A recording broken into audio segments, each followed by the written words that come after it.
Hello, dear viewers. We are very glad to welcome you today to our roundtable. Global crisis. What kind of future will we choose? Resuming the conference, Global Crisis, this already affects everyone, which was held on July 24, 2021. Today's burning issues were discussed at a conference: artificial intelligence development, environmental crisis, and most importantly, the real causes and consequences of climate change happening everywhere. These topics were discussed by scientists, researchers, professors, businessmen, political figures from all over the world. The conference was organized by people from 180 countries around the world. It was streamed live and translated live into 72 languages. It was streamed live on thousands of platforms of channels worldwide. Exactly, Christian. Greetings, dear viewers. And we continue this discussion because it's so vital and so acute for all of us to continue this conversation, because we need to do everything possible that this vital information will get to every single person on earth. And I'm so honored to introduce you to our guest speakers today, Dr. Rachad Abdul, international consultant to UNODC, the African Union and the Global Fund, senior regional drug and HIV advisor in Kenya. Welcome, Dr. Abdul.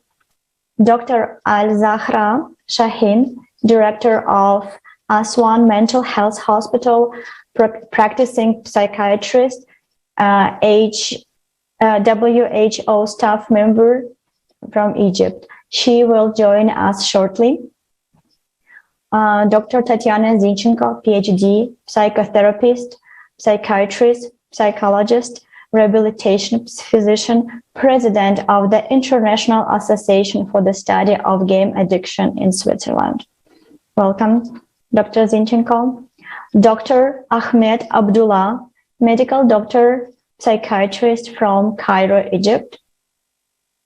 Ms. Falguni Joshi, environmental communicator based at Ahmedabad, India. Welcome, dear guests. Welcome also from my side. To the conference, vital topics were raised regarding artificial intelligence, regarding the environmental crisis which we caused with the development of our economy and of our society, and of course, the climatic crisis that is happening already everywhere and affecting everybody. This conference created a wide response globally, and this is why the next conference will take place on December 4th, 2021, Global Crisis, Time for the Truth, where we will go deeper into the topics of environmental issues and climate change, discussing this all together. So, because this conference on July 24 created such a wide response, let's watch together a fragment of it just now.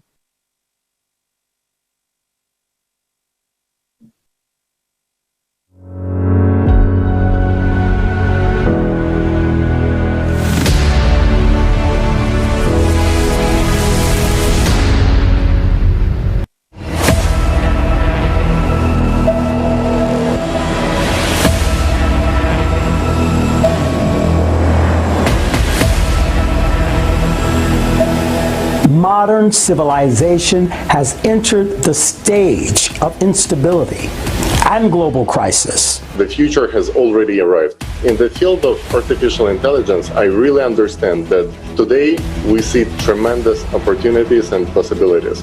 We will have human-level intelligence in terms of problem solving, and that we could have that pretty soon. And in the consumer society we live in today, it will leave us jobless. Hello, you are fired. Every owner of some corporation will create a number of machines, fill it with artificial intelligence, so a human being will simply become out of demand in this chain. Millions of people around the world have already become climate refugees. The events are developing at a shocking speed. The force of cataclysms is growing in progression.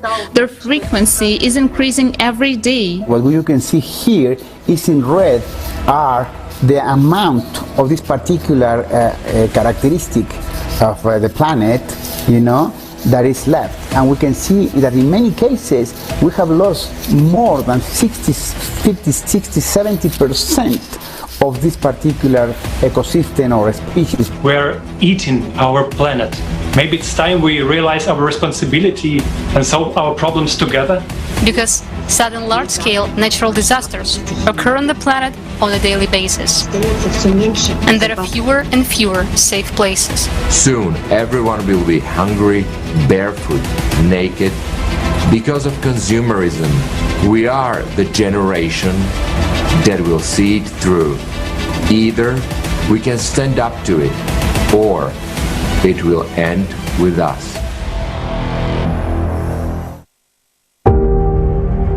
180 countries on the platform of ALLATRA International Public Movement. It is broadcast live on thousands of YouTube and other streaming channels. Moreover, thanks to volunteers from around the world who understand the importance of this event, the conference is simultaneously translated into 72 languages. The main value in a creative society is human life, the life of your children, your loved ones. Only together can we find solutions. And we all want peace and happiness. And together we can create this world.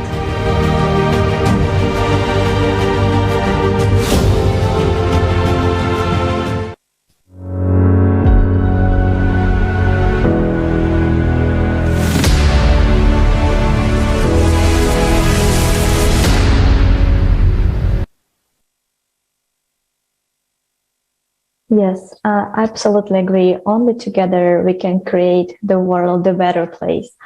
And I would like to ask our guests to share in short your impression on the conference, on the topic that were raised there, and on the whole scale of facts which were brought up. Maybe we can start with Tatiana.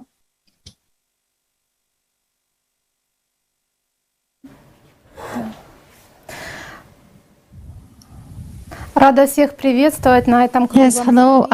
I'm happy to greet everyone at this round table, and indeed, I'm so happy to see experts, professionals who have joined such a great joint discussion at such a topic which is so important for everyone and for society as a whole.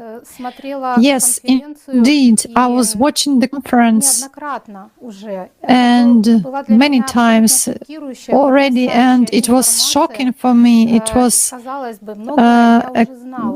amazing information for me, but when there was such a large-scale research and experts from many fields combined the facts and data from various crises, economic, environmental, climate crisis, and everything that relates to what artificial intelligence will bring to us in the consumer societies, this was just shocking.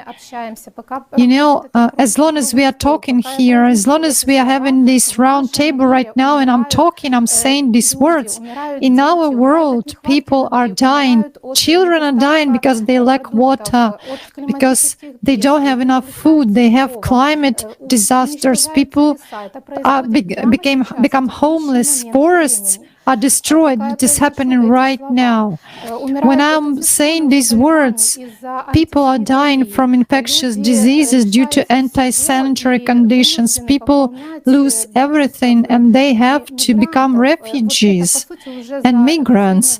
This is actually what is happening, and these are millions of people over the last several years. It was such a shocking information for me. And you know, there are two types of lies. One lie is a blunt lie when you just distort facts, but the other lie is when people keep silent. And actually, what caused the greater despair in me is the experts and professionals who do know the truth, but they are silent or they distort the facts on purpose. As a result, society does not know what is happening. And I would like to call all scientists, all professionals who deal with research in this field to say the truth, not to be silent, not to conceal these facts which we have to know, because nowadays we are at the stage of actually negation of the problem. We physicians know that until a problem is denied, we cannot cope with this. We are at the stage when we have to know everything in detail and work out the strategy of how for our humanity and society to survive. But we are at the stage of negation, doubt, and this conference actually gave us an impetus. It makes an opportunity to come out of this killing mortal dream of sleep, the time of doubts and denial, because the tremendous amount of facts which were given at the conference, actually it reveals, it opens your eyes to what is happening, and we can set a diagnosis, we can understand what is happening, and moreover, we already know what we need to do in order to resolve all these issues and to get out of this crisis. Of course, this is refusal, rejection of the consumerist format of relationships between people and transfer to the creative format of relationships. It's a combination of oral potential and knowledge and experience in order to resolve this problem, which is tremendous. We have faced such a tremendous problem which we never faced before, and every person is needed to cope with it. We don't have time. We have to act right now and to unite. And what inspires me a lot is that great number of expert scientists, public figures, and people who, you know, already support this, already conduct research, and they are not afraid of speaking. They already are boldly speaking about it and jointly find a solution. This is very inspiring because, you know, my greatest awareness is silence when you know the truth is not that, you know, like my personal business or some other person's business, but it's actually a crime, a direct crime against humanity. Because if we know what is happening and if we know what can be a solution, we are obliged to talk about this. And actually, every day, every moment, when we are not saying it, we are wasting this time in vain. These are vain days, because our task today is to share this information through all sources that are available. We don't have to invent any other new methods, but we have to find other ways how to spread this information, and we have to unite and act, because we need to actively do something and create conditions for survival of all people. Thank you. Thank you very much, Tatiana. I absolutely agree with you that we need to unite in order to find the solution to all these crucial problems that we have in our society today. And I really like a comparison with a disease that we cannot deny it. In order to get well, we need to admit that we have this problem and find together the solution. Thank you very much for mentioning it today. And I would like to ask the same question to Dr. Abdullah. Could you please share with us your opinion about the conference, and first of all, about this crucial... Actually, I don't have much to add after Dr. Tatiana, but I think that we need a lot of information exchange and skills training. I think that we are here in Africa, North Africa, in Egypt, and maybe in other places in Africa. We have a lot of crisis, and we the issue or the age of modernity. I think that modernity for us means making people dependent. They lost their traditional life and tribes and nature, and they didn't gain actually what's called the modern life or the modern state or the. So we are just in the middle.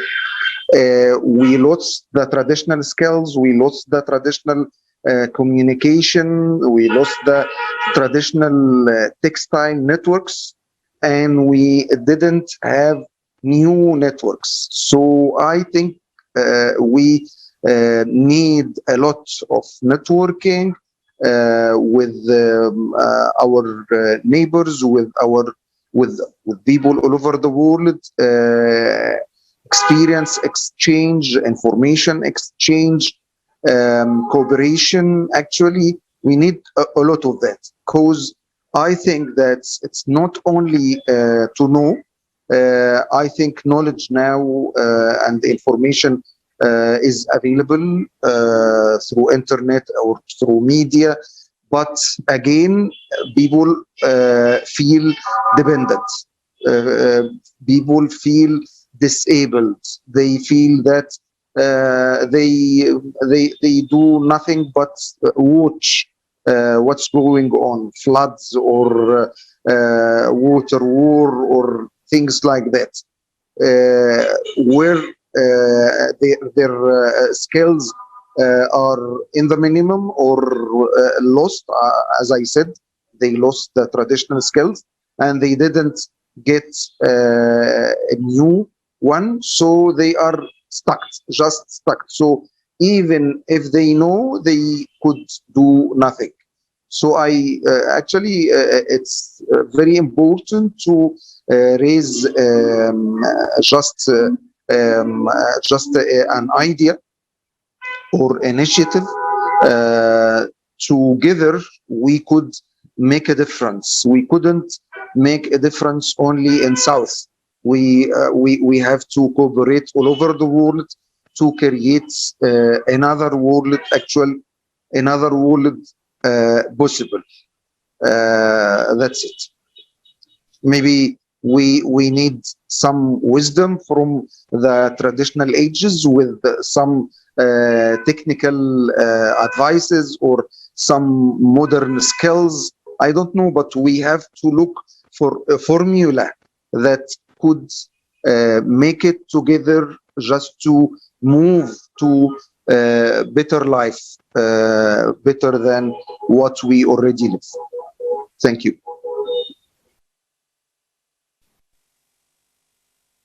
Thank you very much, Dr. Abdallah. We'd like to ask the same question to Ms. Joshi. What are your impressions after watching the conference? How do you relate to the urgency of these topics? Namaste. Actually, IPCC Intergovernmental Panel on Climate Change today released the AR6 titled Climate Change 2021, the Physical Science Basis. And it also gives warning to our generation that it will be, the situation is very, it gave the red alert to all of us.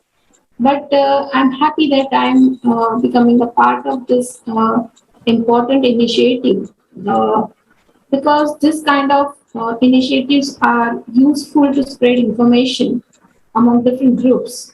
And this is helpful for people who are working in the different countries, in the different sectors, and active in different subjects. So, but they are all working for global changes. They all are working to combat global issues like climate change. So there are lots of issues going on around us, and we mostly get engaged in them without thinking broadly. So this kind of initiative, the Global Crisis Roundtable, actually give us a new set of objectives to think. And as a group, we need to raise our voice for the climate change issue too. So this is a global movement, and people from every sector, from every country, and they will be inspiration for each other. So in my view, this conference is a starting point to raise collective voice, and we are miles to go together, and with one aim to combat global issues like climate change. So to save our planet, to save Mother Earth. In my home country, India, we have a Sanskrit phrase found in Maha-Upanishad, Vasudhaiva Kutumbakeva. Vasudha means earth and Kutumbam means family. So the meaning of this Sanskrit phrase is the world is one family. So as a one family, we need to find ways to save together, to save our family members, to help our family members, and to find ways to save our Mother Earth. Thank you for inviting me. Thank you so much, Ms. Joshi. And I really like that you said that we need to really work together in order to find the solution, because we created that problem together. And that's already super clear, especially after that conference, that one country cannot cope with that problem that we have right now with the ecology, with the climate especially. So if we as a humanity would like to survive, we really need to find a way how we can unite around this idea, about the idea to build the new format of relationship, creative society, in which human life will go first. And that will help us a lot. Thank you so much. And I would like to pass the floor and ask the same question. Dr. Rachad Abdul, could you please share with us your understanding about the importance of this conference?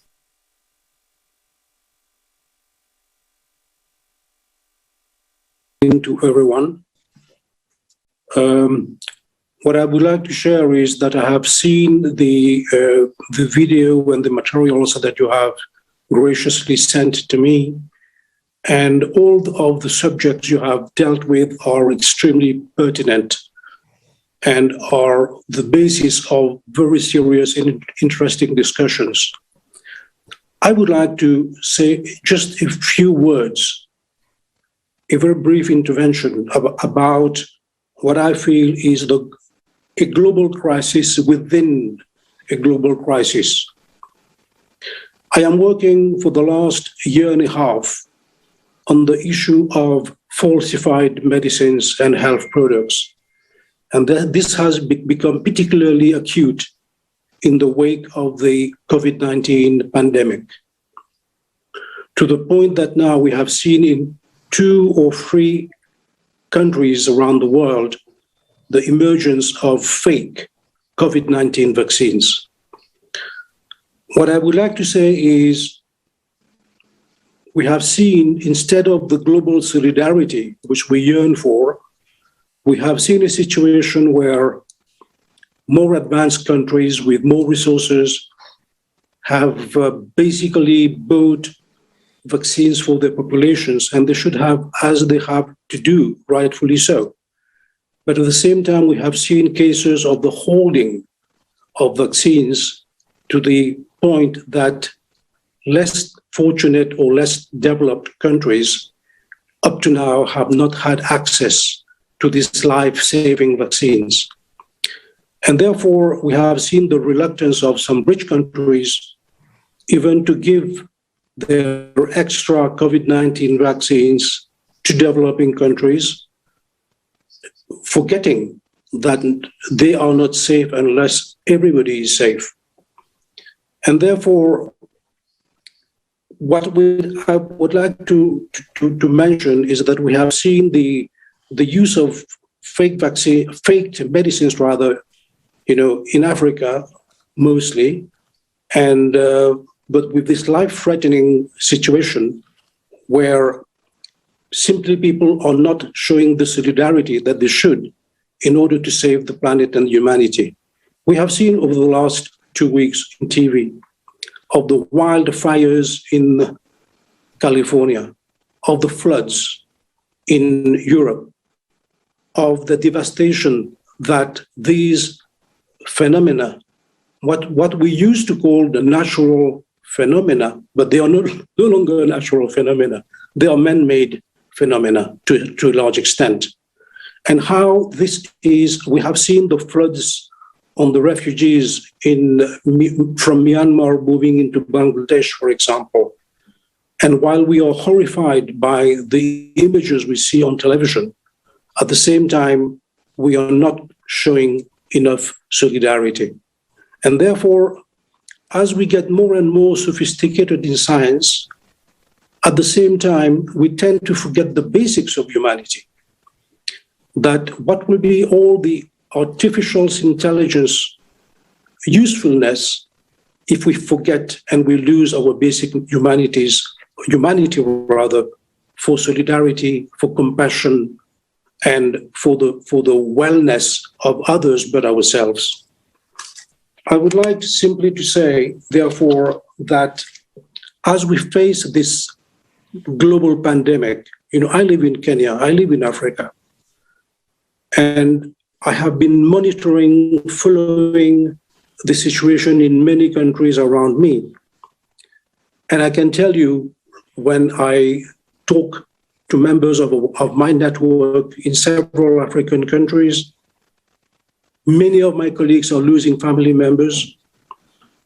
We have lost even close friends. And the situation is catastrophic.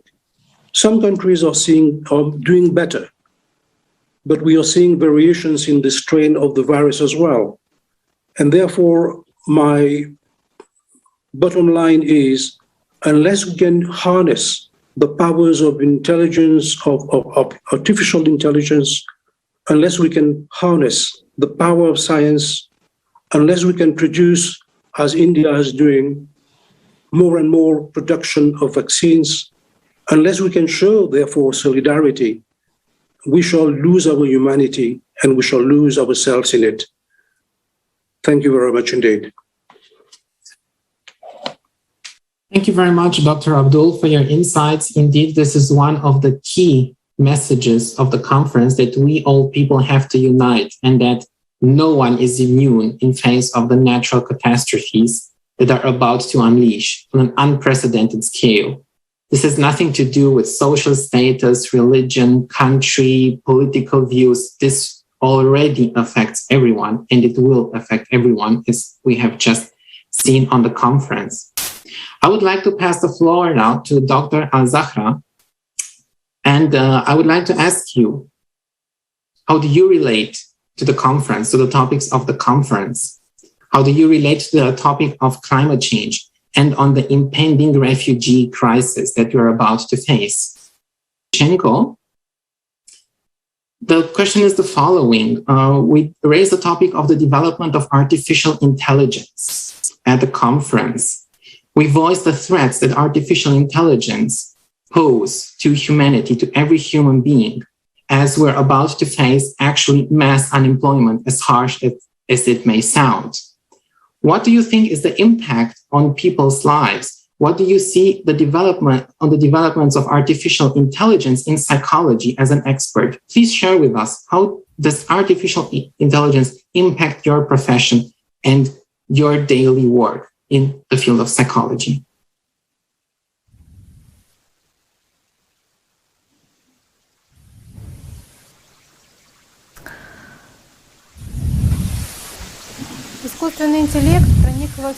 Artificial intelligence has penetrated all spheres of our life. It is actively involved in general healthcare, and it is one of the most fastly developing fields. On the slide, you can see the most priority research subjects in publications. Artificial intelligence is used in general healthcare, and lately it is also actively introduced and tested in the field of psychic and mental health. One of the most trustworthy indicators of the large scale of use of artificial intelligence in psychiatric and psychological scientists is relevant research, because every research is nothing else but testing of the technology. Lately, during the recent years, according to different sources, over the last 5 years, we see the exponential growth of mental health research based on deep learning and machine learning and highly precise neural networks with the highly precise content in the internet, because internet content is the source of information. Now I'll give the bibliometric data of the study of this year where the trends in artificial intelligence is started. For example, machine learning for mental health in social media. 560 articles have been analyzed, published since 2016 and July 2020. Please pay attention to the scale of this overview. Over the last 5 years, the number of publications has demonstrated incessant growth, almost a 5 times increase over 5 years, and there are 100 times more citations in various articles. The next overview showed how artificial intelligence is used for prevention of suicidal behavior and depressions. In the graph, we see the same exponential growth of studies of artificial intelligence use over the last several years in this field. And what can we see here? If we look at this trend compared to the general situation in healthcare, how studies have increased because they have attention and funding, and up to this local narrow topic of depressions and suicidal behavior, we have just identical exponential increase of studies in this field. According to the generalized data of research overviews as input data for various AI algorithms, experts used electronic medical records with brain testing indicators from EEG, MRI, records of somatic diseases, socio-demographic data such as gender, age, country of residence, family status, education, income, occupation, and so on. Text and voice messages, photos and videos from social media and messengers, search activity, user-generated content, all kinds of activity and behavior via the internet and phones. Artificial intelligence algorithms collect and analyze even slightest nuances of a person's verbal and non-verbal behavior, up to changes in the voice strength, timbre, and modulation of one's voice, speed of speech, mime, gesticulation, eye movement, and gaze fixation. Not to mention, you see, everything is tested, not to mention whom we communicate with, how and on what subjects, what we write, and what information we pay more attention to. So basically about the contact as well. Artificial intelligence takes into account hundreds of biomarkers. No psychologist or psychiatrist is capable of that.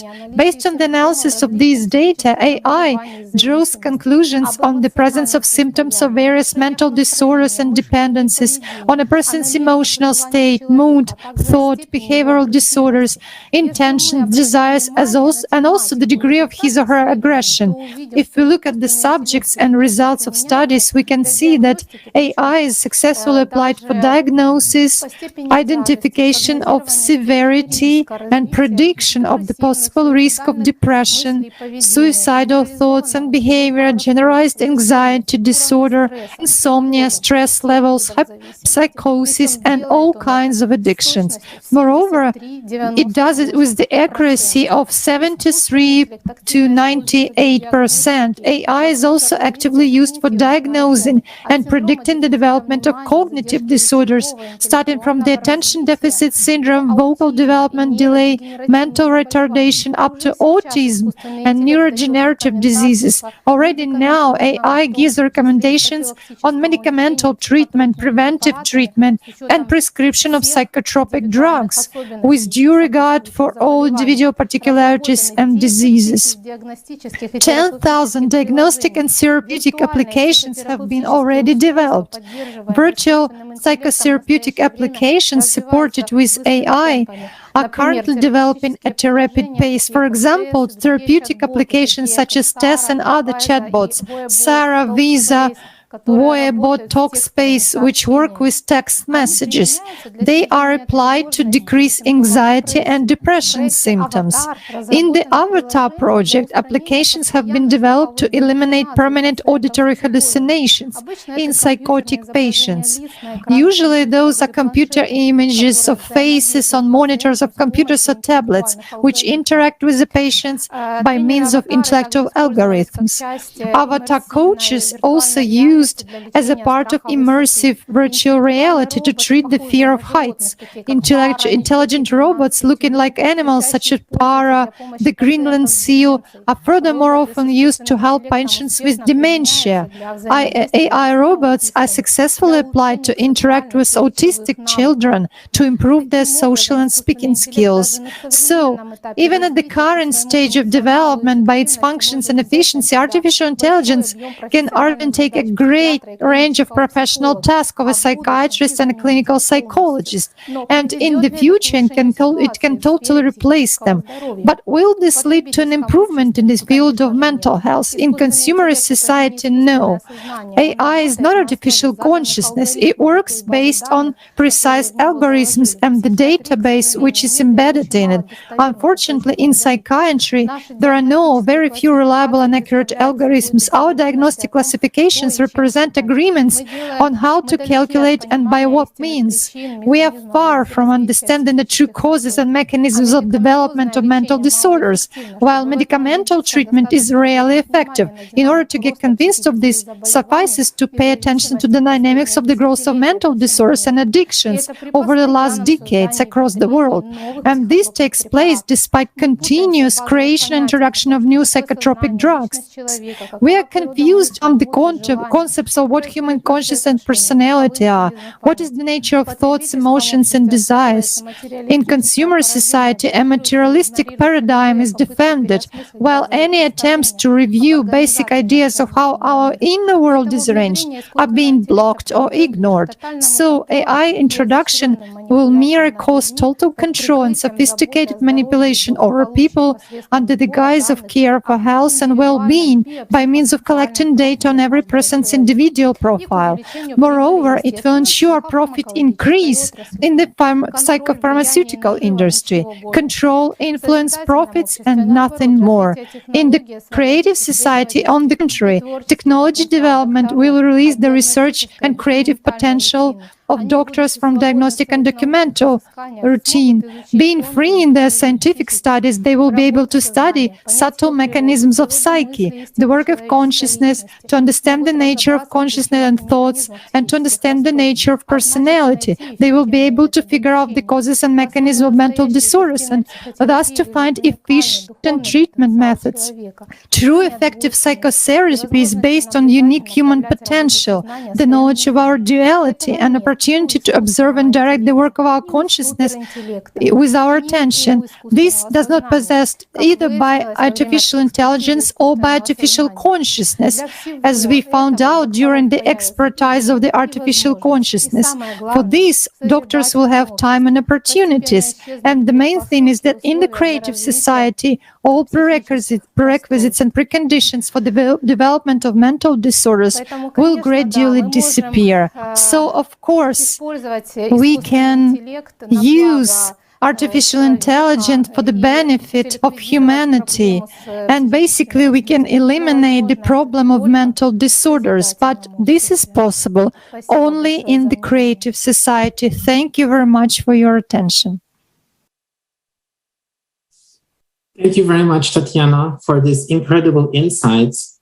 Indeed, we are somehow set to believe that artificial intelligence is only impacting the industry, logistics area. It's about robots, automation, but somehow they cannot replace people, because we talk about arts and psychology, and this is what only people can do. And we see how artificial intelligence is already infiltrating all spheres of our life.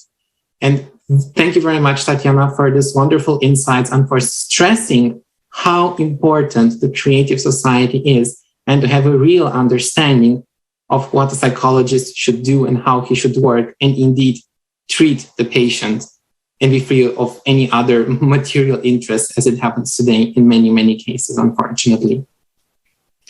We'd like to pass the floor now to Dr. Al-Zahra. We're very happy that you're able now to be with us, that the internet connection is stable.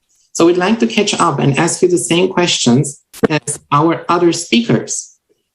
How do you relate to the topics of the conference? How do you resonate with them, and how important is it to voice the truth and speak about these subjects? Dr. Al-Zahra, the floor is yours. Thank you very much. I'm very pleased. Yes, the topics are very important and very diverse, that they collect many scientists through over. Maybe it widens the scope of mental illness. You did talk about refugees and other people that are in crisis. The pandemic, maybe the scope of us, the mental illness is my scope, but other topics are not, but they are related to us. And so we are faced with people coming from the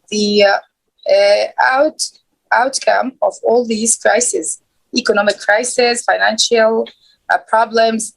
They join every problem to the mental health services, because people when stressed, when they cannot take their decision, when they cannot manage their problems, when they are struggled with contradictory forces or ideas or beliefs, or they are forced to do something out of their control. Losing control is very, very stressful condition that, or like refugees, they cannot do anything. The disasters that are natural disasters, they are out of our control. But when people do that by maybe spreading viruses, stressing on others, violence, wars, they are very, very stressful to people that they cannot manage. This leads to mental illness.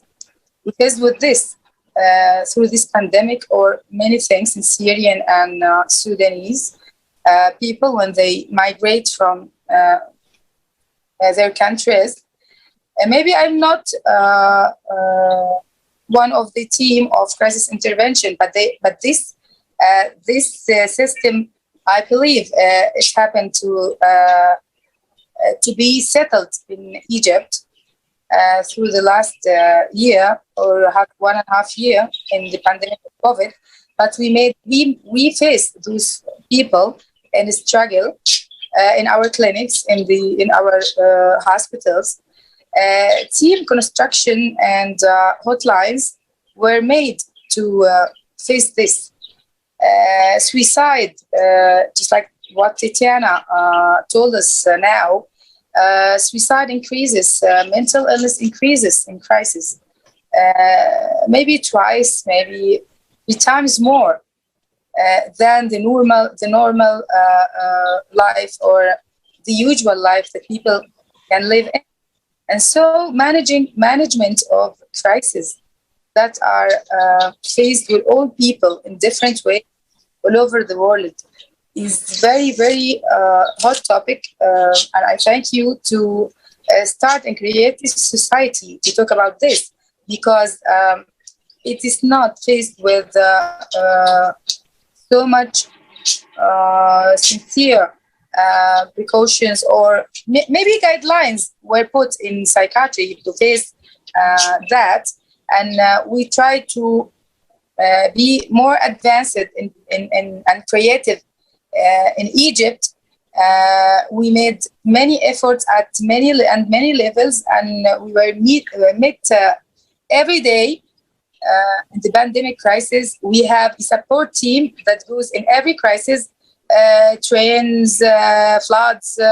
Maybe we have no enough teams, but we are working and going to different levels to manage crisis, because we face that we are facing a low number, or not big. There is no big number of psychiatrists, social workers that are trained to help people in crisis. But we are trying to do that. maybe the COVID-19 pandemic make it easy to make more groups and to encourage people and motivate them to go through and help other people in different ways through different levels, from the lay people to the very expertise and different level of help and support happened at that time. Even on the national level, many groups, meditation, maybe psychotherapy, maybe supportive therapy, they all help, they all gather together to pass this. And maybe this happened because of the pandemic, but what about the daily crises, the catastrophes that happened all over the world? What about them? Where are we? You stresses on this. You didn't, in your conference last month, you didn't see the pandemic that will last just one year or 2 years. You widen the scope. You see before other people can predict. You want to show the people that crises are happening every day. We have to manage every day people that are in crisis, really. We cannot see them because they are not large number. This is not a pandemic. They are not advertised by advertisements. They are not tackled by media.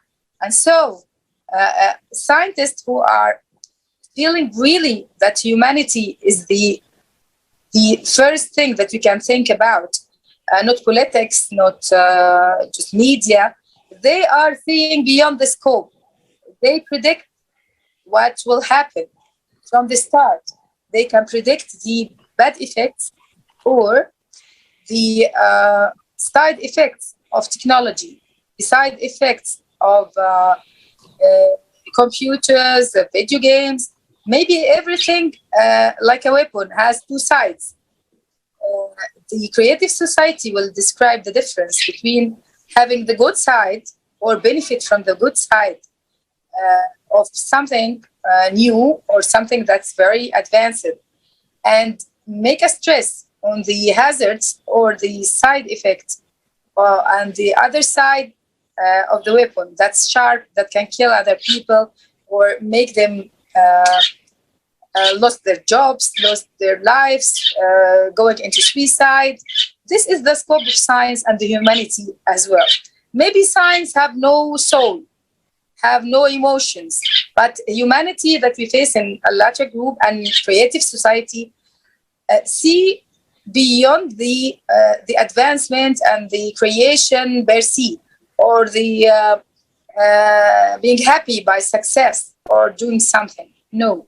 Maybe some people manipulate the new techniques, and their target is having money, is going to be celebrate, to be famous, and that. But here in our group, so we are proud of that, and I'm proud to be with you, that you see the other side. Humanity is the core of our life. Taking care of others is the core of our life, not being individualized or being manipulating others because I want to take the benefits for myself. This is very important, and so I'm happy and I'm willing to share this experience. Some people see that they give a lot of money to make a research, and so he should have a result and good result and make a success. No, here in creative society, no. We want to see the right thing and make the correct thing, and we collect each other to know the other sides of the truth.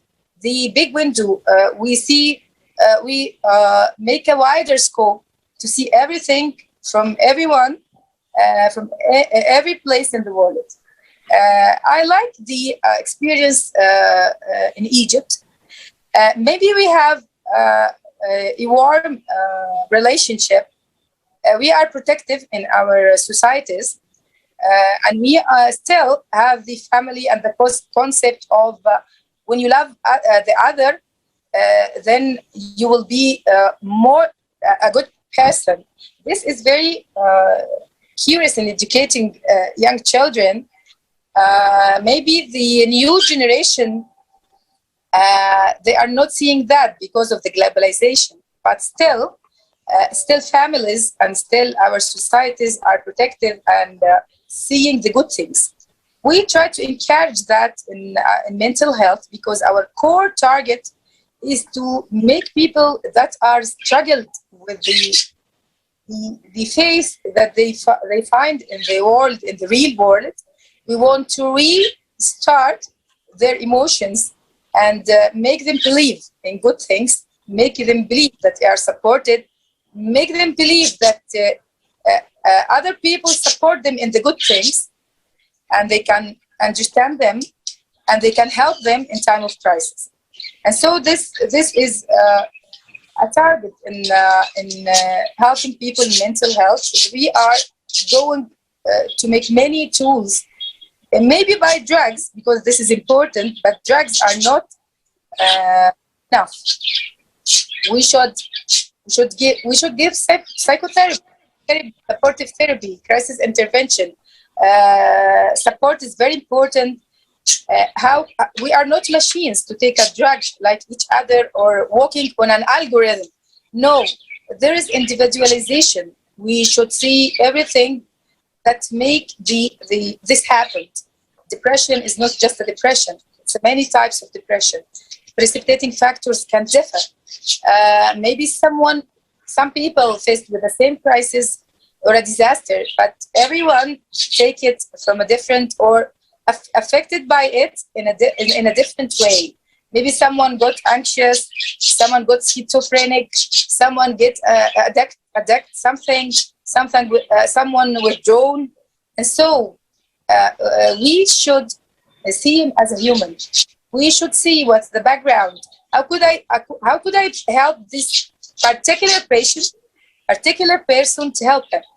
How could I predict that this crisis will make as a hazard in the economic level, in the mental level, in the societal level, in the moral level?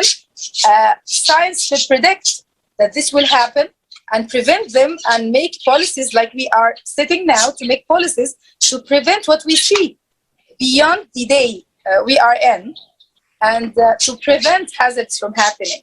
And so I thank very much the very advanced creative thoughts and ideas and researches that we are now hearing from you. Thank you very much. We thank you very much, Dr. Al-Zahra, for your very interesting speech. And indeed, I can only confirm that in the 8 foundations of the creative society, the fundamental unit of our society is the human being, and we have to focus all our attention, our time, our resources to improve the life of the human being. As you just put it so nicely, we're not machines, we're not animals, we're human beings, and we have this capability to love, to give, to share, to improve, to create. And this is why I call it a creative society, where we all people create together, and we have this focus in our mind that we put human life first. Thank you very much. And unfortunately, we see exactly the contrast today, that the society based on profit, consumption, greed, yes, and this endless thirst for power has led us to a deadlock. We're leaving a planet that is almost dead to our descendants. We destroyed the environment. And now I'd like to pass the word to Ms. Joshi from India. Ms. Joshi from India is an active person who is aware of what is happening today in the world, and she started taking action. Can you tell us, Ms. Joshi, please, you're working with young people and educating about environmental issues. How important is it for people to be aware of the current environmental situation on the planet? How dangerous is it for a human being to live in this polluted environment, in this damaged, destroyed environment? As you rightly mentioned that I think my fellow speakers also mentioned that we all faced worse situation due to pandemic and somehow did not able to work for other important issues like air pollution, climate change, and eco degradation. So the role of youth in this climate crisis or role of youth in environmental issue is quite remarkable. As I mentioned earlier, the Intergovernmental Panel on Climate Change, IPCC, released its 6th assessment report, AR6, titled Climate Change 2021, the Physical Science Basis, which has predicted that India will suffer more frequent and intense heat waves as well as increased precipitation in the remaining decades of the 21st century. Actually, as we all know, that climate change has affected every region on the planet, and report found that over the next 20 years, global temperature is expected to reach or exceed by 1.5 degrees centigrade of warming. So when we indicate word youth, when we speak word youth, we feel energetic, we feel hope, and we feel power too. So according to UN definition, youth means persons between ages of 15 and 24 years. Apart from statistical definition, the meaning of term youth varies in different society around the world. I like to share my experience of working with the young people. So we already knew that 90% of world's young people are living in developing countries, and these developing countries are having important environmental concerns and responsibilities too. There are intergenerational responsibility also.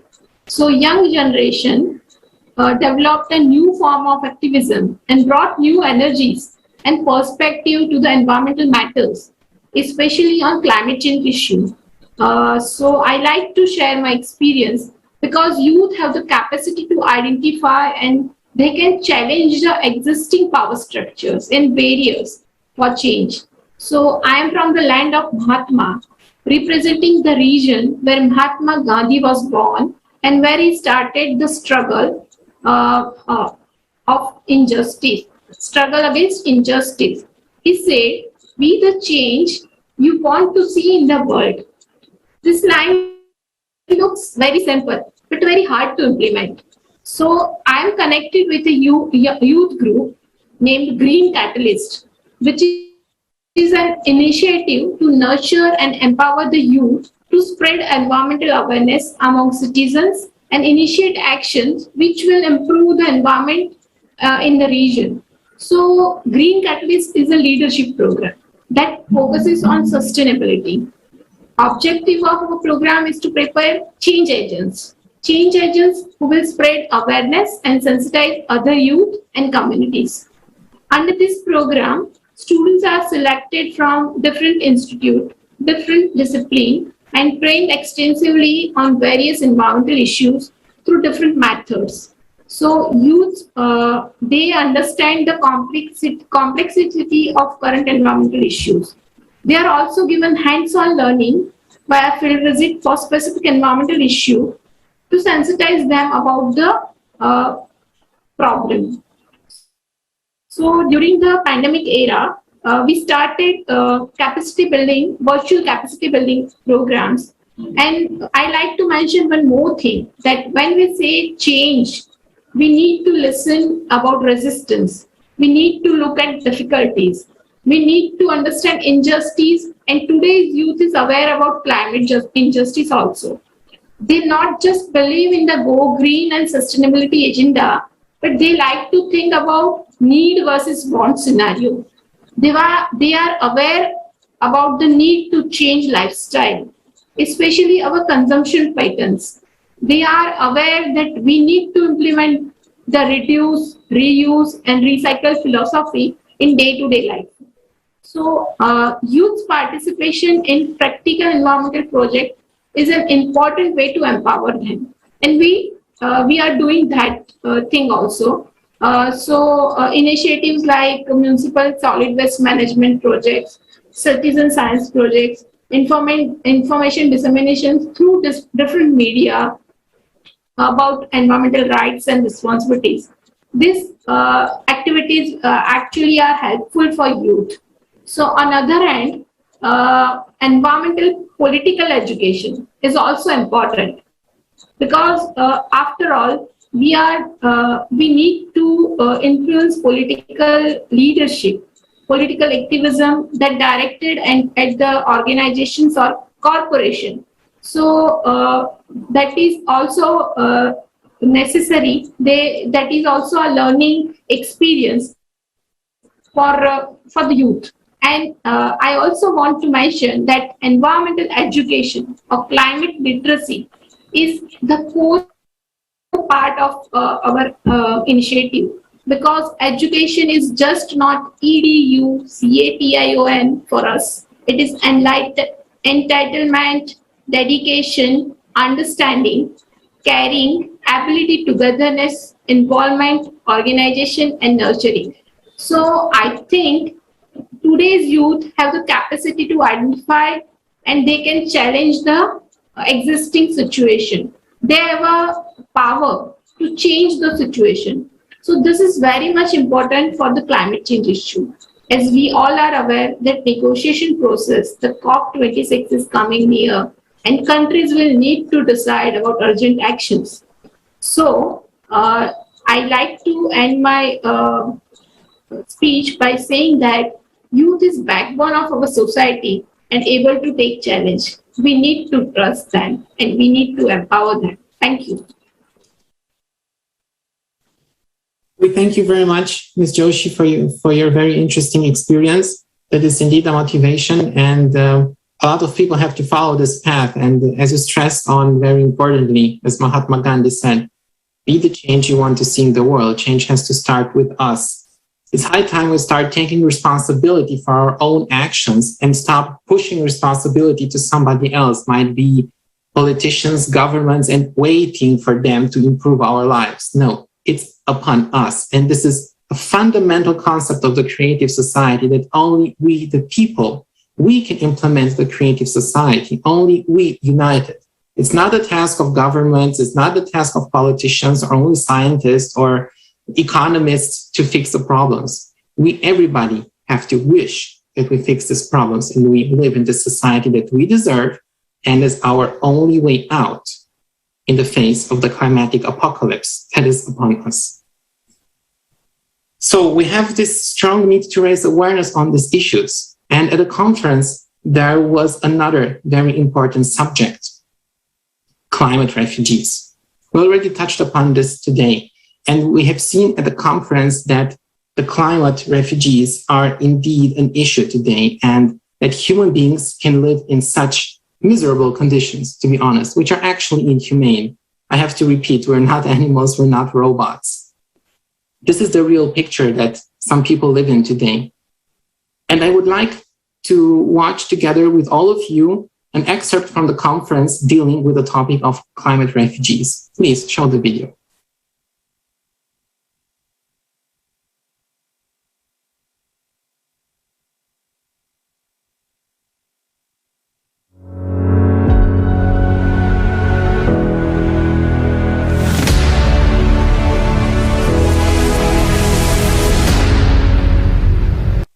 Have you ever thought that there might be circumstances when you will suddenly have to leave your home, your apartment, or your town? Leave forever. And the reason for this would be neither traveling, nor vacation, or a planned moving, but the necessity to survive.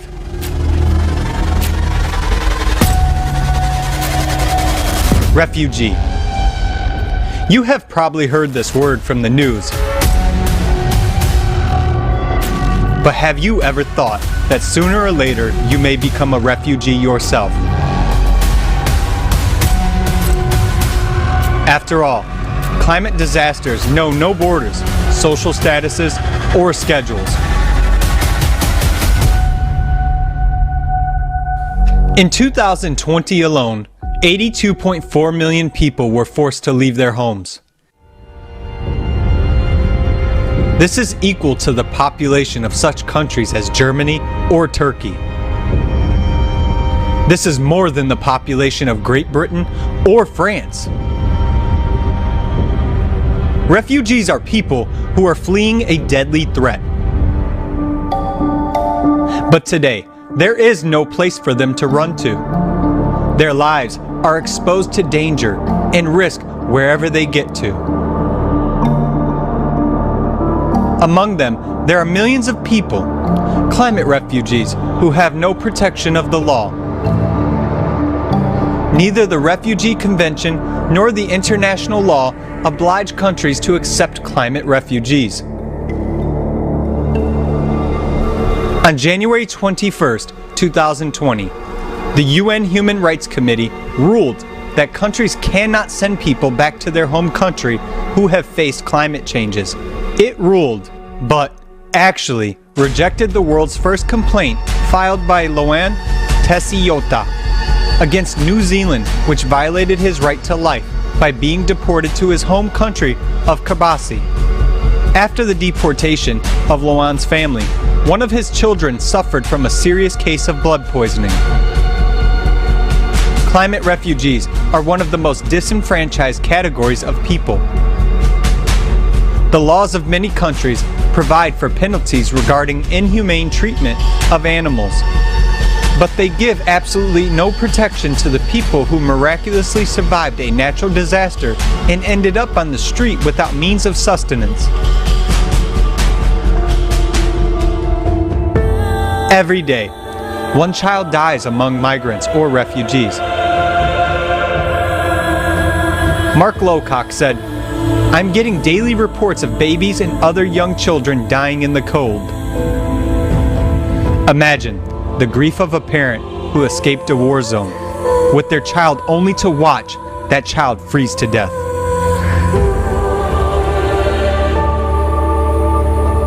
We build shelters for homeless animals, but we refuse to help people in need. Not only do we refuse to help these people, all kinds of violence against refugees are permitted.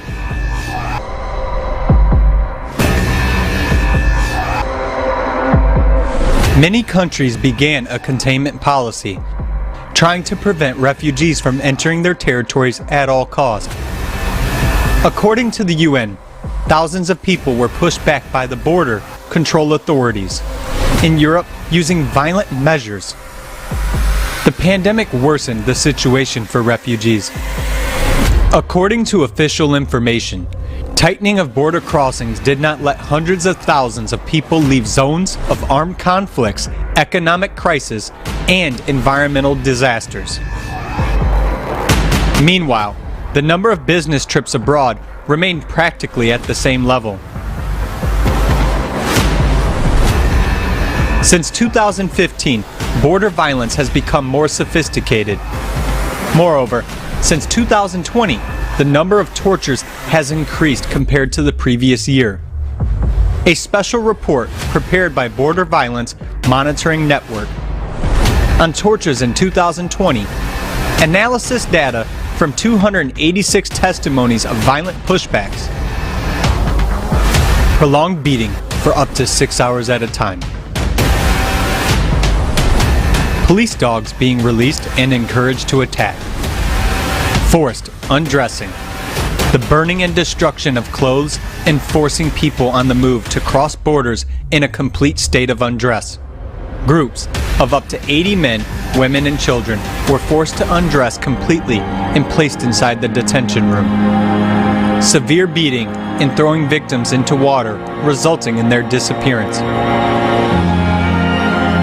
Here are just a couple of quotes from the victims. They even fired shots close to our ears for the purpose of intimidating us. They didn't ask us anything, just started the beating. We had mayonnaise and ketchup in our bags, which they rubbed on our wounds. In December 2020, the Black Book of Pushbacks was published. A 1,500-page book documents the horrific violence suffered by over 12,000 people at the hands of authorities on the external borders of civilized European countries.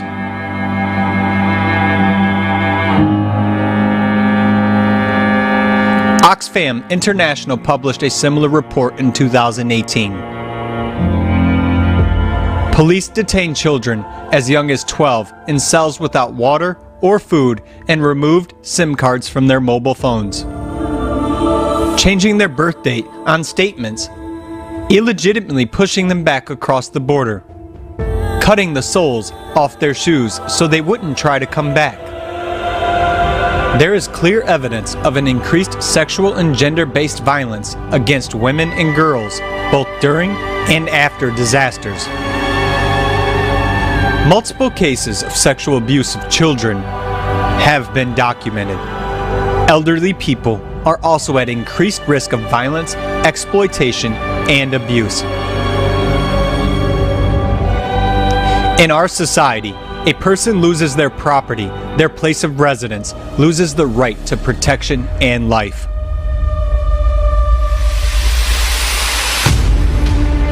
Refugee camps have appalling conditions. Fabrizio Carboni, Near and Middle East Regional Director of the International Committee of the Red Cross, says about the refugee camps. Tents plagued by rats, water sources contaminated by feces, and inhabitants suffering from tuberculosis, scabies, and post-traumatic stress. Hundreds of children, mostly boys, some as young as 12, are detained in adult prisons, places they simply do not belong.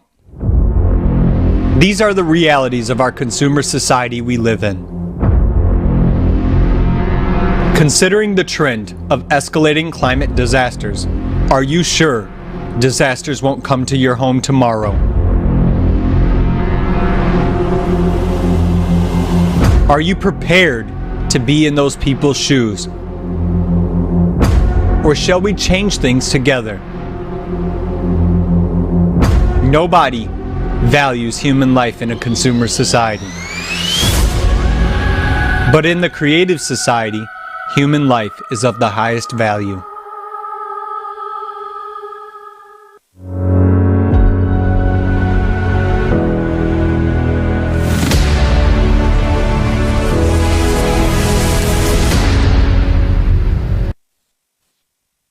Yes, we have seen the realities now, and it can happen to every one of us because the climatic catastrophe we see outside of our windows are cyclical and they recur every 12,000 years. And we are so lucky we live exactly in this period of time. And their further intensification is inevitable. Today, millions of people already become the refugees and have to migrate. And what will happen tomorrow to us? Because thanks to scientists from various countries who spoke openly at the conference about the true cause of global climate change, we know exactly that very, very, very soon billions of people will have to migrate. And again, are you ready for that situation?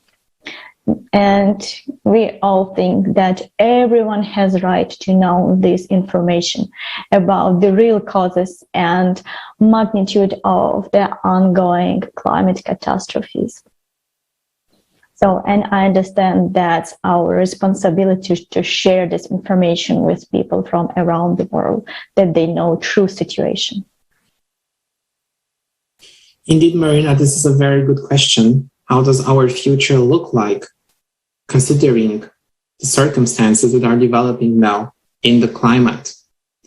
And what happens if we become all climate refugees? Nobody can spare us from this. It's not, as I said, about gender, religion, political views, social status, and so on. We have just seen in Germany some weeks ago horrific floods.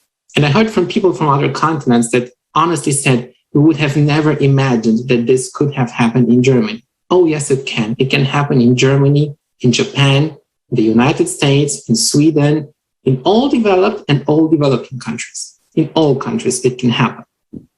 And therefore, we have to be prepared for the topic of climate refugees. And this is why I would like to pass the floor to Dr. Abdul. Dr. Abdul is an expert on refugees and will share with us very interesting insights on what are the conditions of refugees, what drives the people to migrate, and how they end up. What are the real conditions? Dr. Abdul, the floor is yours. Thank you. I would like to clarify that I am not an expert on refugees, but I can bring my insights from other fields of my work to draw some inferences. Number one, it is the right of everyone to access the correct information. It's the right to access the right information and the correct information in the all walks of life.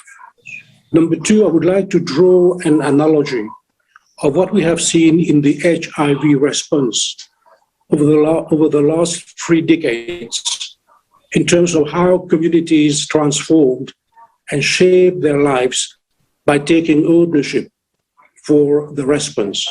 And I would like to believe that in our case today, as we face those global crises, I would like to think that communities can again take ownership of their future and change and transform their lives for the positive impact. And finally, I would like simply to state that the right to health and the right to life is for everyone, whether you are sitting in London or you are living in Bujumbura, that everybody, in spite of their social or economic conditions, in spite of their lack of access to resources, have actually a right to live and live well. With this, I would like to thank the organizers of this meeting, and very much so my thanks go to Tatiana, who has, I don't know where she draws her energy from, as well as the team, but thank you very much indeed, Tatiana, and the team you have around you. You have done a marvelous job. Thank you very much indeed. Thank you so much, Dr. Abdul. I absolutely agree with you that people have right to receive truthful and timely information about all spheres of life. And we definitely need to understand that that will be possible only if we will change the format to the format where the human life will stay on the first place and not the profit or anything else but human life. In this case, in this format, we will know everything that we need to know in order to save ourselves and our families. And I would like to ask the question, Dr. Al-Zahra. So we saw what kind of difficulties, physical difficulties, moral difficulties, have to face the refugees. Could you please tell us from the psychological perspective, what kind of strain faced people who have become refugees?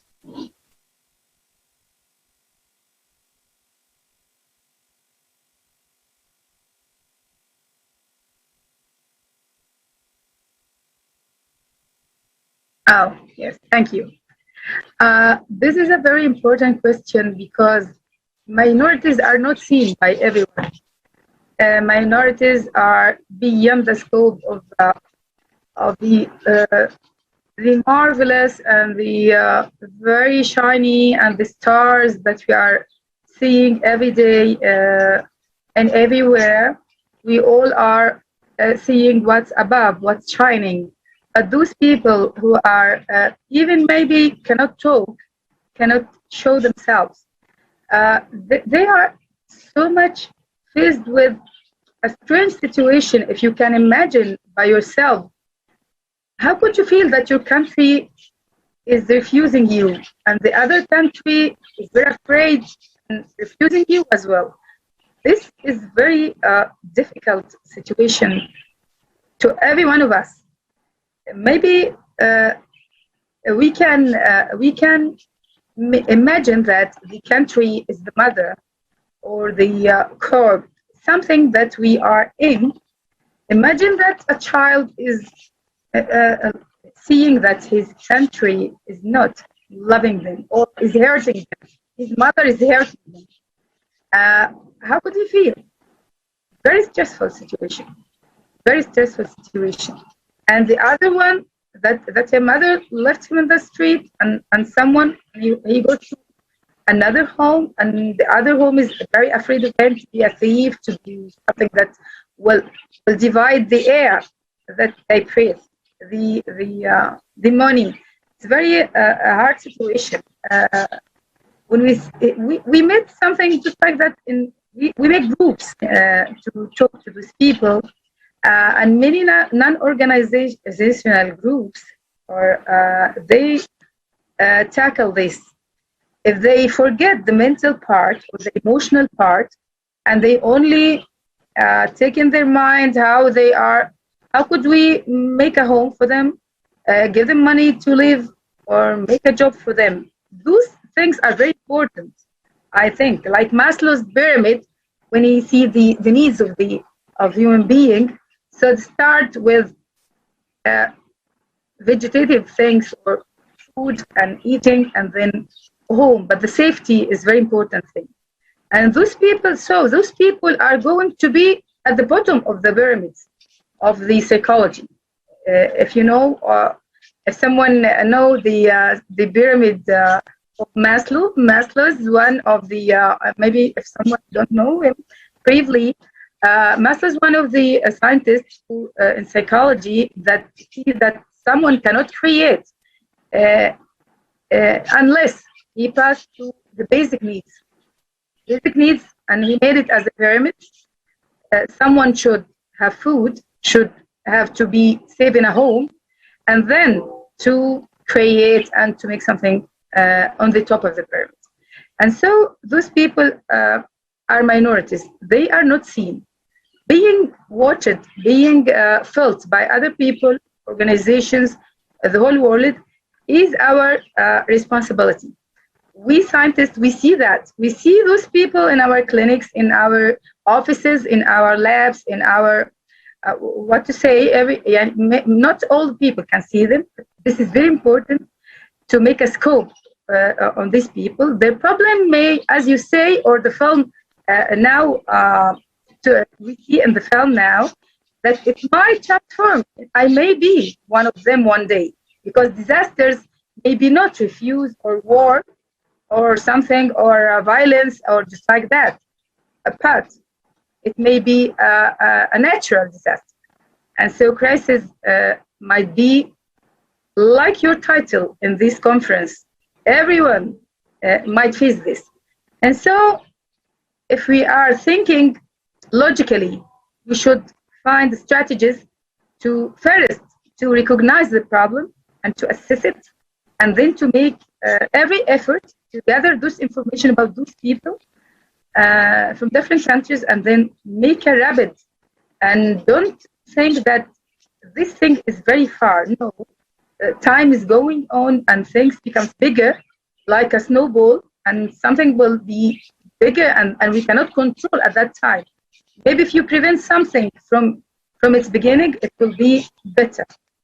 I faced with something in the politics, and the government sometimes didn't move, didn't hear the voice of scientists. The scientists make alarm. Something will happen. Something will happen. There is a problem, because the scientist has a very deep view. Didn't want to see the stars. You want to see that and that. You want to collect the truth. You want to face the truth, because this is the generous the generosity of the human being is to predict and resolve the problem, and he can't do this. But when we didn't see that, we cannot make an important problem. Many governments didn't move unless the disaster happened. And so I think this is a very important point, to make a pressure from the scientists. I make it a nice touch, not a violent or something just to make contradictions in a violent way. No, the science should be very warm, very tender, and very clever, and very intelligent to reach and to show people that not only this small group that governs somewhere. Not I don't say it to the whole community or society. Maybe it's in a town, in a governorate, in a special needs population, or something just like that. But I mean the approach to make the change of the and motivate the society or certain groups, particularly, to move towards solving problems to those refugees is an important point, like collecting information, like making people see that the approach to solve the problem through different levels with a tender and nice way is a very crucial, because you may take someone to be away from you if you don't approach him correctly or properly. And so every point and every step of them should be wisely and nicely put. And I think this is the protocol or the points or the steps that we should do in creative society. We collect information and we predict problems, and how we could make people see in a nice way to make them motivate to move towards solving their problems freely and friendly. Thank you. Thank you very much, Dr. Al-Zahra, for this insight, stressing again upon the importance of humanity and this generous and good part of a human being and this willingness to solve issues, to solve problems. And I can only agree that indeed we have to use the time now. Time is very short and we still have a chance to improve things. Maybe in 2 years, in 5 years, it will be definitely too late for this. We have many doctors with us today, medical doctors. Tatiana is one of them. And I think Tatiana would like to share a comment now. Tatiana, the floor is yours.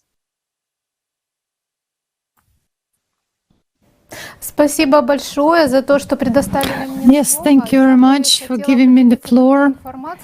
I would like to share such a piece of information which I heard on one of the international conferences from Dr. Richard.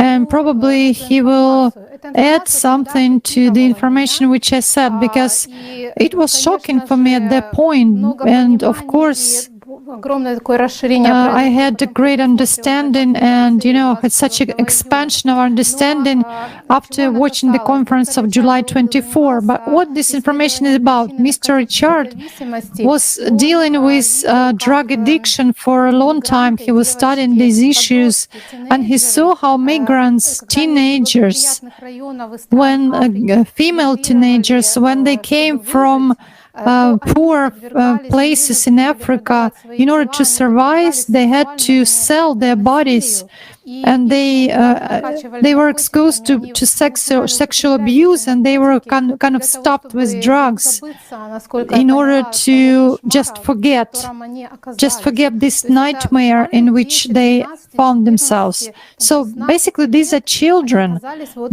between 10 and 16 years old. They had in such conditions. That's what was discussed in the conference, that many teenagers actually are exposed to violence during migrations and when they become refugees. Also, the doctor told about trucks which cross the deserts filled with migrants, and there are many people among them who sold everything, who sold their property, their houses, in order to survive and to move to the countries where there are more resources. But these people actually were literally burning in the sun, and half of them never reached their target, their destination. I was shocked with that information, because this is really what is happening to migrants and refugees, and each of us, I don't know, can be in the cabin of such a truck, or our children or our parents.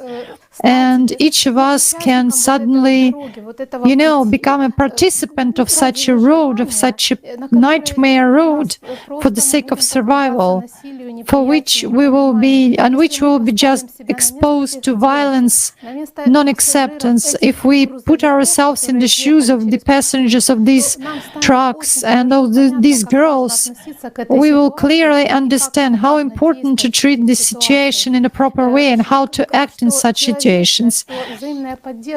That humanity, mutual assistance should be paramount, and without the creative society, without changing the format, we will not be able to cope with this problem, given that in the near future, 10 million a year, 10 million climate refugees a year, and in the near future, we will see billions of them. How will we cope with them if we don't change our worldview, if we don't open our hearts and don't change the format of relationships? Probably Dr. Richard will also supplement to what I said, because these are such fragments of his presentation at the conference. I would really like him to add to this. I think that he has a lot of information on this, on this subject and personal experience. Thank you. Thank you very much indeed, Tatiana. Let me illustrate what you have just said with a very concrete example. What I have seen almost a year and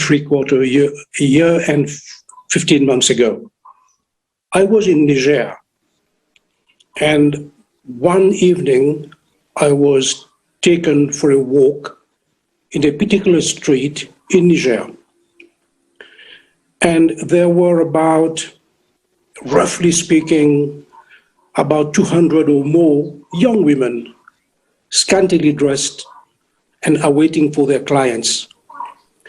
And what you would not believe is that they had to make a living, of course, while they were there, while waiting for their opportunity to go to Europe. But you would think that they will most of them will come from West Africa region, Ghana, Nigeria, Burkina Faso. But believe me, they came as far as Sudan, as Eritrea, Ethiopia. They were there. And they were housed in special camps for the East group and the West group. And as they had to wait for this opportunity to go elsewhere, in Europe particularly, through the desert and then through the ocean, they had to make a living. And the only way that they could make this living was, number one, to sell their bodies. And number two, to sustain this activity over and over every single night, they had to resort to drug use as well, especially amphetamines and amphetamine-type stimulants. So it was a dramatic scene, but which happened every night in that particular street where they agglutinate in order to make a living. So this is something I have seen. It's not the only place I have seen this. Sometimes in one particular airport in Eastern Africa, you would see 50, 60, 70 women from Eritrea making their way south towards Southern Africa by air. And they have all their documents, so we have to make the difference between trafficking of persons and smuggling of migrants. And these are economic refugees. They are trying to make a better lives for themselves. They send back money back to their families. We have a very good example of Nigeria, where in the Benin city in Nigeria, it's a place which is well known for young women going to Europe, Italy, and other places to engage in prostitution, though they are not told at the time they're leaving their country that this will be their fate, but this is what they aim to do, simply to make a living. So yes, you are entirely correct, Tatiana, and thank you for reminding me of this episode, which I have seen in Niger, therefore, almost a year and a half ago. Thank you.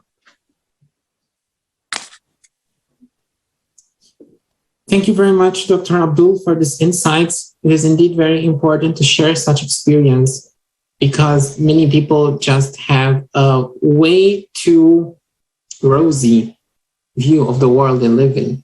As we have seen in the video with the climate refugees, we build home shelters and hotels for animals, which is indeed very nice. But what about people? Don't we have to put human life first? Isn't human life the most valuable on this planet? Doesn't it need to be protected and cherished and valued and respected of each human, of every single human on this planet? So we covered today key topics about climate change, about the environmental crisis that we are in, and about artificial intelligence as well, which is a big threat if we continue to have the current relationships between people based on profit, consumption, and power instead of the human life. So I would like to address this question to all our speakers today. Are we ready to unite? Are we ready to shake hands, all of us? Are we ready to dissolve these artificial borders that separate us? We talked today about physical borders, but in the world of psychology, we have artificial borders. We have our thoughts, we have our prejudices, we have our pride, we have our stupidity as well. Are you ready to unite all people, to put this human life first? Are we ready now to take action to ensure the continuation of the human civilization on this planet, to protect all lives of the almost 8 billion people living on this planet? Are we ready for this? Do we want to change something? Are we ready to change it in this direction? I would pass the floor now to Ms. Joshi from India. Thank you for asking me about this important issue, because scientists already told us that climate change is widespread, rapid and intensifying, and some trends are now irreversible, at least during the present time frame. So, science announced in form of latest reports the code red for humanity, code red for human-driven global heating. So, I like to mention that we need to ask question to ourselves, why? And we need to find the answer within ourselves. Our focus is actually to unite for the united efforts. We can learn by doing. We need to learn from real life experiences.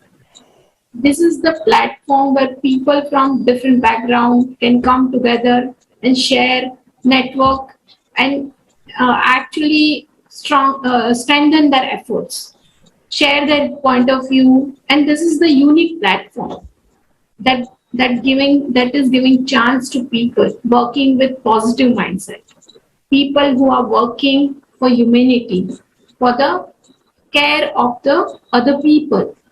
So people working with nature supporting mindset, I can say, they get a chance to come to one platform in thanks to Creative Society, and that will be helpful for larger group to understand the issue in broader way. Thank you for inviting me to share my thoughts. Hoping to collaborate again with all of you. Thank you. Thank you very much. We heard very, very crucial information today, and we understand that we cannot stay still and remain silent. We really need to spread this information.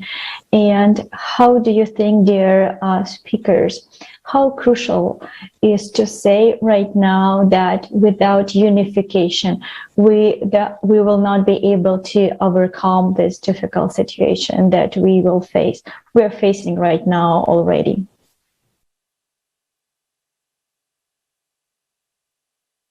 Maybe Dr. Abdul can start to answer this question. Thank you very much. There are two ways to look at this. There is no way that you can do away with reunification. You need to get together to get stronger, to unite your creative energy and your thinking and your actions. But as we work towards that, I think in spite of the COVID-19 situation, there is a lot we can do on a daily basis to make a small change, whether it starts with ourselves or our surrounding or our families. And therefore, this change is one on a personal, individual, small step basis that we can do each of one of us, because community will become a lot. And number two, then to look at this, global design where we can all unite and provide something from our living experience or our expertise and our time in order to make things better. Thank you.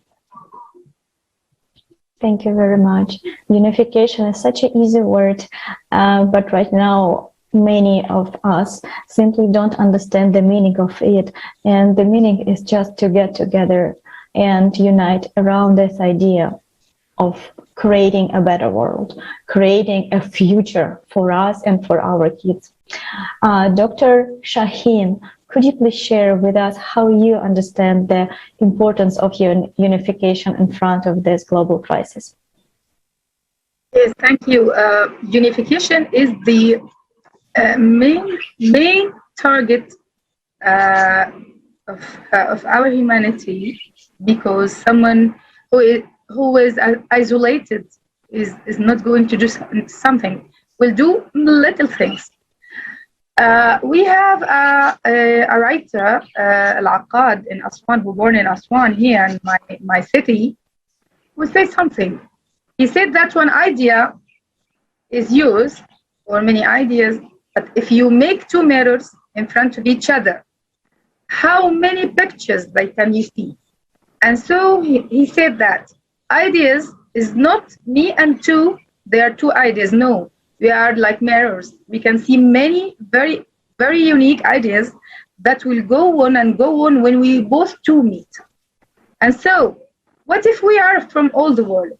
Different cultures, different climates, different opinions, different studies, and different emotions. And how could we do? We'll do very marvelous things that we do. I feel that when I worked with Tatiana and the artificial intelligence and artificial consciousness, it was very great opportunity to make something that's very creative, very something that is very new, unexpected. We are all have experience in our the field of psychiatry and psychology, but this idea was very innovative. When we talk together, we have to talk about many ideas. The main target, the part that I love in this group, is the main idea. We are not talking about abstract things. We are going into the global things. What will make all of us better, not just one person or two, one nation or two. This is very curious. This is very emotional, and make people feel that we are in equity. We are respected. This is very important in the group. Every idea is very important. Maybe there is no minorities in our groups. They are all important. At the time they are ready, we'll see many things because we have many mirrors here.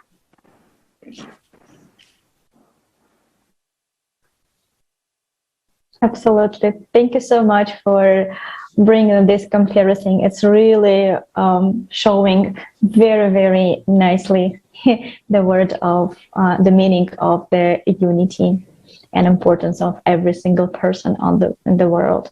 Thank you very much for that. And I would like to ask the same question, Dr. Tatiana Zinchenko. Could you please tell us how you understand the meaning of unity in a building of creative society?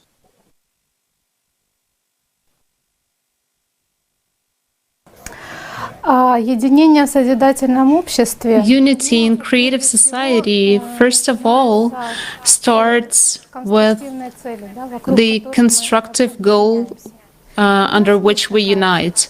And we have such a goal. This is the creative society.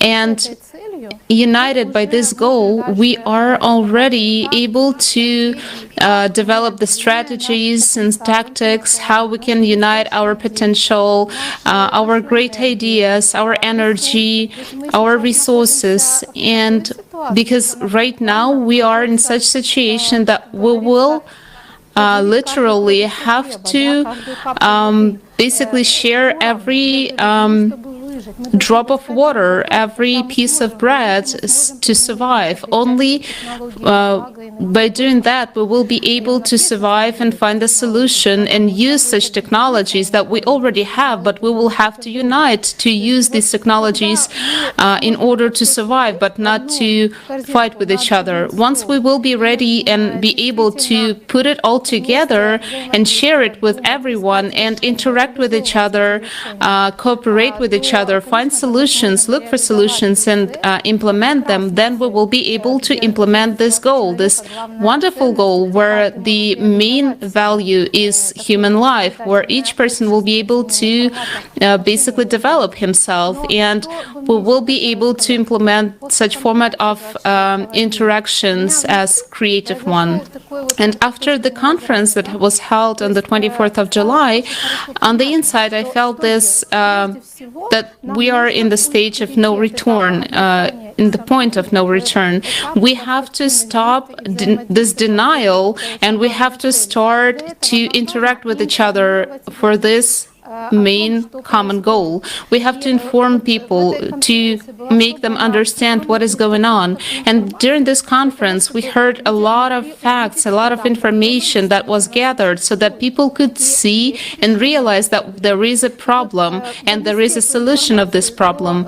And basically to convey this information to every person that I meet every day, literally every day. This point of no return sounded as I have no right to live this day if I did not inform every person that I meet today with the information that I heard. But also I have to apply my initiative to basically widen this range of the contacts, share the information on every meeting that I participate in, everywhere where I am, because we have no time to sit and wait. We need to basically shift to another stage, go to another stage, and not to be as an ostrich and hide our head in the sand, but we have to start acting. We have to basically start implementing and thinking about how altogether we can survive and how altogether we can organize our way of living so that all people will be able to survive and have enough resources for this,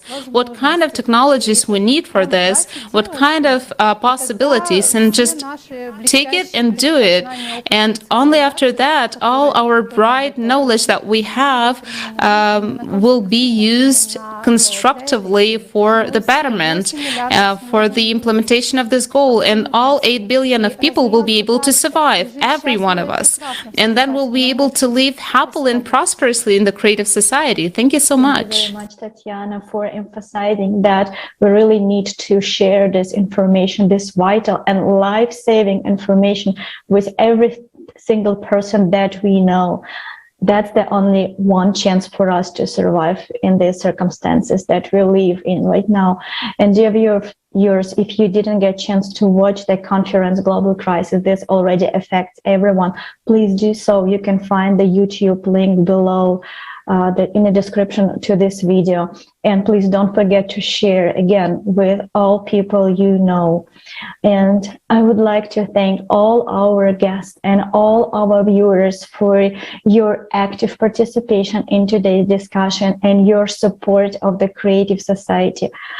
Your contribution is so valuable for us, for our society, for our future.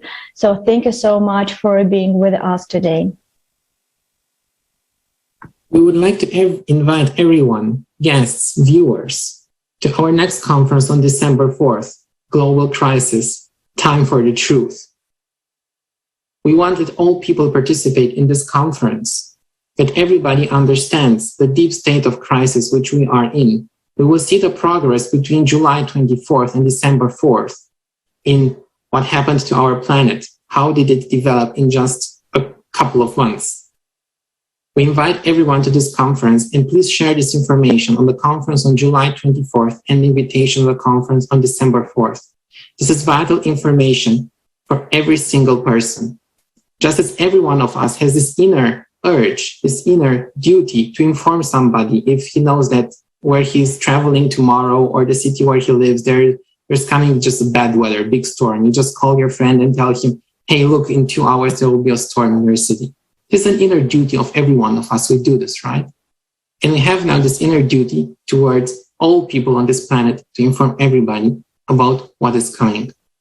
We thank very much our speakers today, the interpreters who were and are translating live our roundtable, and to thank everybody who made this roundtable possible. Deep gratitude to everybody, and see you at the next roundtable. Thank you very much.